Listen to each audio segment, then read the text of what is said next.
High high high, নামাজের মধ্যে দাঁড়াইছি, আজে বাজে চিন্তা মাথায় আসতেছে, কিন্তু খারাপ খারাপ কিছু দৃশ্য চোখের মধ্যে বাজতেছে। নামাজ কি হবে?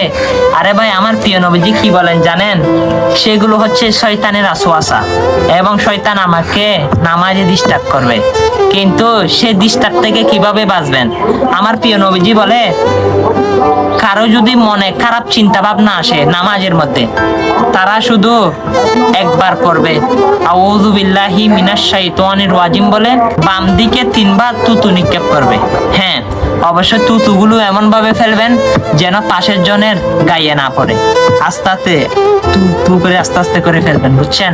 আর এটা তো শুনেছেন, অনেক মানুষ কিন্তু এই হাদিস সম্পর্কে জানতে পারবে আপনার কারণে, আপনি যদি ভিডিওটা শেয়ার করে দেন। আল্লাহ সবাইকে কবুল করুক, আমিন।